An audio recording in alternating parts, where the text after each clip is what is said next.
My name is Prince Malachi, and I'm going to be your host for today's Cultural Caravan TV Children's Special. So, we're going to be featuring some storytelling, food, fashion, and more. Let's get into it.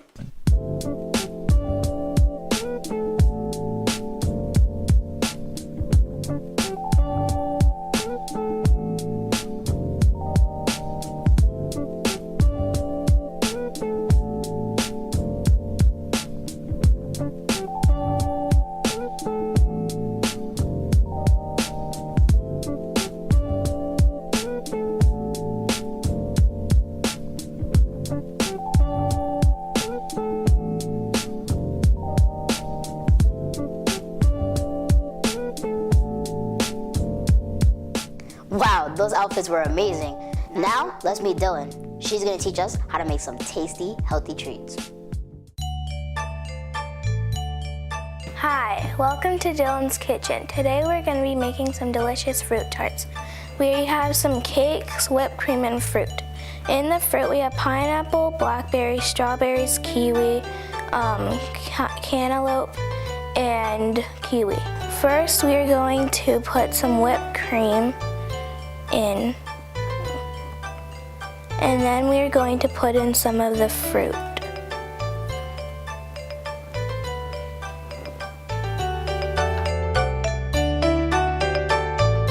Now we are going to put on some more whipped cream and top it off with a kiwi.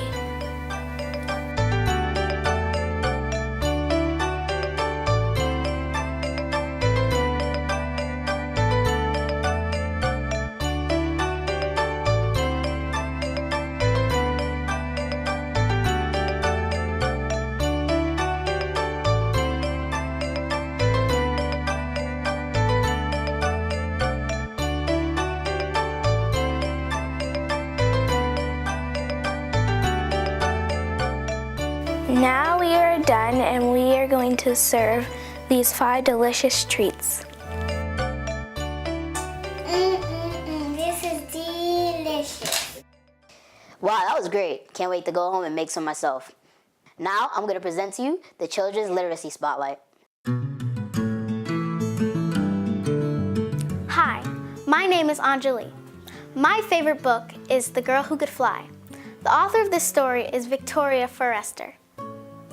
This story is about a girl with supernatural abilities and who goes to a new school and goes through this big adventure. I like this story because it is heartwarming and it is very inspirational. I think the message of this story is to not let other people discourage you from using any special abilities that you have. Thank you.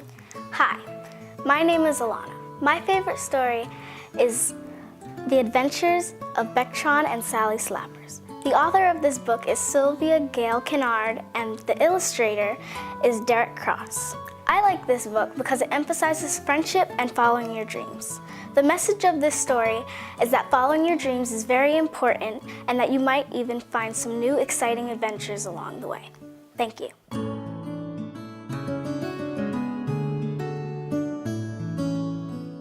My people. The night is beautiful, so the faces of my people. The stars are beautiful, so the eyes of my people. Beautiful also is the sun. Beautiful also are the souls of my people. Now, Cultural Caravan host Louise Dente will have an in-depth conversation about storytelling with Atiba Wilson. Greetings, my name is Louise Dente, and I welcome you to yet another edition of Cultural Caravan. We're joined by Brother Atiba Kwabena Wilson. He is a master artist, historian, musician, composer, spoken word artist. Welcome to Cultural Caravan. You're too kind. Thank you. I just want to say yes, and particularly right now we're celebrating our children, particularly in celebration, but basically celebrating our culture. And I know that you have been in the process of educating for umpteen years, and particularly as it relates to stories and the role of stories. Tell us about the role of storytelling as people know it in traditional African societies. Well, first of all, I'm in the tradition of those who are known as jollies. And the jolly literally are women and men who provide cultural nutrition throughout the community. In fact, the word jolly, when you translate it, it literally means blood. So just as your digestive system takes apart all that you eat and provides nutrition through your blood system to every part of the body so that it can function correctly, the jollies provide cultural nutrition throughout the community so that it too can function correctly. Because without culture, we just don't know what to do. And culture is how we do. So the storytellers are there to help us understand, first of all, how we got here, why we're here, and to point out the most positive ways to go in the future. Now, in alignment with that, obviously all cultures have forms of storytelling or passing down traditions, but our African people, like you said, used it as a means of passing down history, culture, traditions, and the stories that you will share particularly focus on that in terms of the role of storytelling, not just as entertainment for children, but traditions. Talk to us about it from the perspective of how African people used it on the continent to our sojourn here in America and the Caribbean and beyond. So in the beginning, the word myth is one that I think is appropriate for what you're asking me at this point. A lot of people tend to use it synonymously with lie, but a myth is not a lie. It's a figurative explanation of natural phenomena. So stories were always a tool to help us understand our environment. Where are we? And so these particular methodologies were edutainment tools. In other words, they were educational for inner attainment. So the story, and especially the stories that I prefer to tell, are the type that bring forth from the youngster the potential to be who she or he is meant to be. And in so doing, in that process, first of all, they realize, oh, I'm somebody special. And it's already there. It's already there. And then helping that youth bring it forth. And it reminds us as we go through our various ages of growth, it reminds us of the importance to be curious about the world and to re-examine those stories so we can get extra bits of gems from them. Because every time I tell these stories, every time I share them, I get something new, just in the telling process. And the children and the audiences, because some of my best audiences are adults, and as most of us in African tradition, education was a lifelong endeavor. Our ancestors over here, sometimes those stories were our only tool that we could carry with us. Our stories. And we continue to tell those stories. You will find Anansi tales down south. You will also find them in the Caribbean. You will find Burr Rabbit tales, these trickster tales.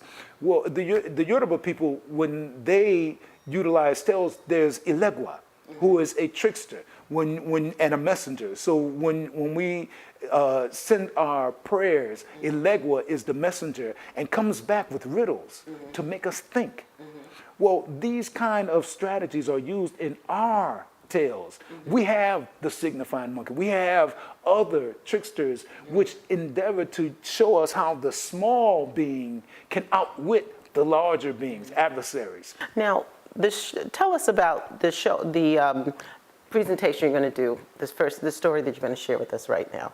Well, this particular tale is one of those folk tales that comes out of the African community here in the United States, but it's also in terms of the wise woman in the community and the importance of respecting our elders and sometimes being wary of them because they have powers that we don't understand. All right. And the name of this story is? Miss Olivia. Miss the conjure Olivia. woman. Let's listen to Miss Olivia, the conjure woman.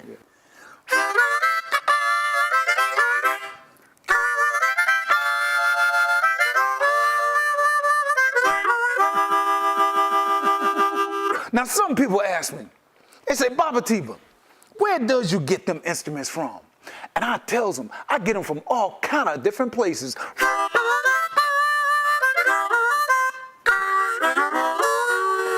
And then sometimes people ask me, they say, well, Baba Atiba, where you get those stories from? And I tells them, I get them from all kind of different faces. Do you know, I have even been known to get stories from rabbits. Now, some people look at me like I'm kind of touched because I be talking to animals. But I know for a fact that if you listen very closely and pay close attention, animals can teach you all kinds of things. Well, one day, Bud Rabbit told me this story about a little bit of country girl. Her name was Emma Lou. And with a name like Emma Lou, what else could you be but country? Lived way back in them backwoods. And I know some of y'all know her because I seen y'all out there playing with her one day. Yes, indeed. Y'all, her, and that squirrel. Never did like that squirrel because he always throwing things at people. But I liked the rabbit because he told me these stories. Well, it seemed like right about then, if Emma Lou didn't have no bad luck, she wouldn't have had no luck at all. So one day after school, she decided to take a shortcut through the woods just to make life a little bit more interesting. And as she was scooting through the woods that day, who y'all think she seen on the way? But Miss Olivia. Now, Miss Olivia was known to be a most powerful conjure woman. Ooh, the magic she had. But when Emma Lou seen her, naturally she become mighty afraid and begin to run. But you don't get to be no conjure woman without being mighty fast yourself. So Miss Olivia caught her. Woo! But when she called her, she said, look at here, sugar. You ain't got to be afraid of me. I only use my magic for good things. And just to prove it to you, I'm going to give you 3 wishes. Any 3 wishes you want. Well, Emily looked up and she said, well, you know, I really would like to have some more intelligence because I ain't been doing too good in my schoolwork lately. So Miss Olivia snapped her fingers. Said, I'm sorry, sugar, can't give you that wish right now, but if you got another one, try that. Well, Emily thought about it, and she said, well, I ain't got no friends in school. I could use an extra friend or 2. So Miss Olivia snapped her fingers. And she said, sugar, tomorrow you're going to have more friends than you know what to do with. Well, the next day, it seemed like Emily was the most popular girl in the whole wide world. And on the way home from school that day, who do you think she seen on the way? That's right, Miss Olivia. And when she seen it, said, Miss Olivia, you know what happened just like you said it would? Can I ask you for my next wish now? She said, sure, honey, what you want? She said, well, I really would like to have some more intelligence. So Miss Olivia snapped her fingers. Said, I'm sorry, sugar, can't give you that wish right now, but if you got another one, try that. Well, Emily thought about it again. And she said, well, my mom and dad have been arguing a whole lot lately. I want for them to get along a little bit better. So Miss Olivia snapped her fingers. And she said, honey, this evening things gonna be different. Well, that evening when Emily got home, Mama and Daddy was all hugged up, and dinner tasted real good that evening because dinner always tastes better when there's happiness in the home. And the next day when she went out to play, who you think she seen now on the way? That's right, Miss Olivia. And she went up to her and said, Miss Olivia, you know what happened just like you said it would? Can I make my next wish now? She said, sure, honey, what you want? She said, well, I really would like to have some more intelligence. So Miss Olivia snapped her fingers. Said, I'm sorry, sugar, can't give you the wish right now, but if you got another one, try that. Well, Emily thought about it again. She said, well, you know, we bought poles of field mouse around here. We could use a little extra money. So Miss Olivia snapped her fingers and said, honey, you tell your daddy play 4-5-4, play it straight, don't combinate. Y'all gonna get some extra money. Well, Emily's daddy played that number, and it came through just like Miss Olivia said, and they got a little extra money. And a few days later, when she went out to play, who y'all think she seen on the way? That's right, Miss Olivia. And she went up to her and gave her the biggest hug anybody can give anybody. And she looked up and said, Miss Olivia, everything happened just like you said it would. Can I ask you a question? Miss Olivia said, wait a minute. I told you 3 wishes, and 3 is all you get. Emily said, no. I don't want to make another wish, but I got to ask you a question. Miss Olivia said, well, what is it, honey? What you need to know? Well, every time you gave me a wish, the first thing I asked for was for some more intelligence. How come you couldn't give me the one thing I wanted more than anything else? And Miss Olivia looked at her and smiled and said, "Sugar, I clean plumb forgot to tell you, I can't give you what you already got. You see, if we want real intelligence, all we have to do is look inside." And that's the end of that tale. That was fantastic. I mean, I was really engaged with that. Now, tell us a bit more, and we talk about the role of stories. We now want to move to the role of, as we know, spoken word. As you know, spoken word is, and just tell us a difference between what we would call spoken word versus rap, like that. Well, I guess the difference is that most of the rappers actually write. A lot of the folks who do quote unquote spoken word artists, they don't write. So they're reciting things that they know, but they're not contributing to the body of literature. And as one of my elders, Abildun, reminds us, is that the oral literature is just as valid as that which is written on paper. And in fact, in the Jali tradition, it is said that the oral tradition is stronger because it makes you use your memory. Whereas writing systems, although our ancestors were the first ones to create writing systems, the writing systems are there to complement the mind, to facilitate the memory, you know, but the Jollies are renowned for their ability to remember extensive passages and tales that can last hours. Sometimes it takes days to tell one particular story. So right now you're going to share with us a story, a spoken word presentation. Tell us about that. Well, the first one is actually an excerpt from a folktale that this particular version was introduced to me by one of our great Jollies, Oscar Brown Jr. And what he does is tell a particular version of Animal Tale, but it's in a rhyming fashion. The particular scheme of rhyming that he uses, you will hear that same technique used in some of the earliest styles of rap per se that became popular, the Sugar Hill Gang and others. Oscar Brown Jr., The Last Poets, these are some of the most prominent influences on the development of what we now know as rap. Most of the time, these youngsters do that because they don't know who H-Rap Brown was. They don't know what the word rap was before the 1960s, when rap was really just meant you were articulate. So now it means that they're focusing on one particular style of poetry. Well, we're going to get some information right now.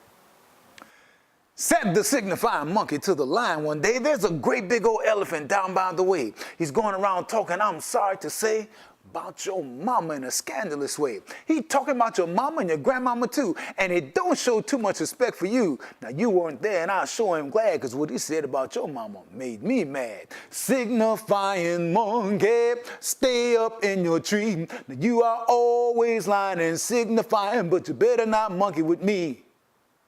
I think one of the beauties of what you do is capture within each of these presentations a lot of history, a lot of culture, and particularly the importance of us not just understanding how language was part of our culture, it was the way we communicated our culture, passed down traditions to our young, and particularly for those out there, particularly those who are considering, you know, the up-and-coming rapper or the up-and-coming storyteller. What message, what recommendation do you have for those out there who want to continue in the tradition of the spoken word oral tradition? Study the history.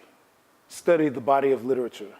It's imperative that our children know that our ancestors created the art, the science of writing.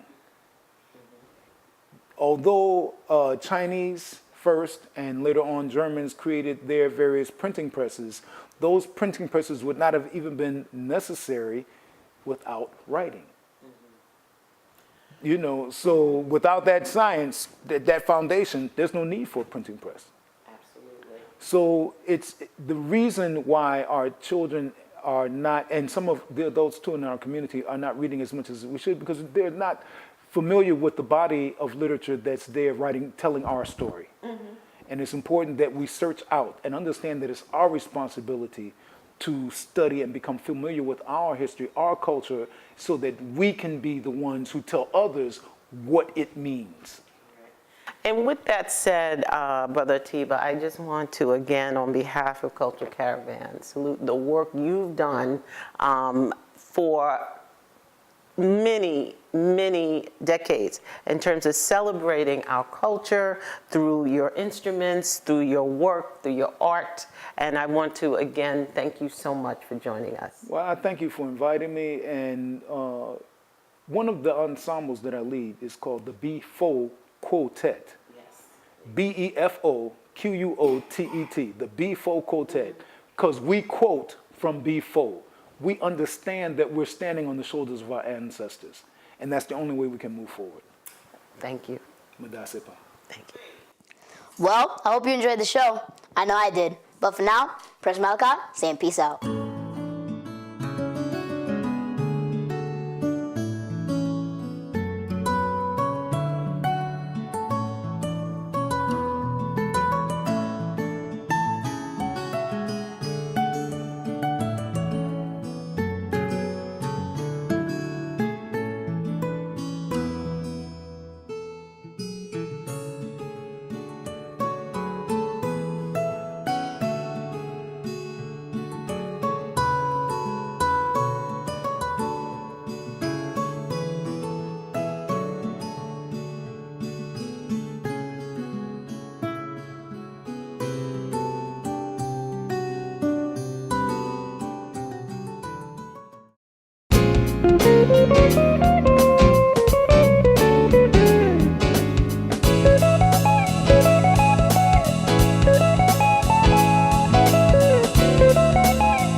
Let's welcome Joe Patan.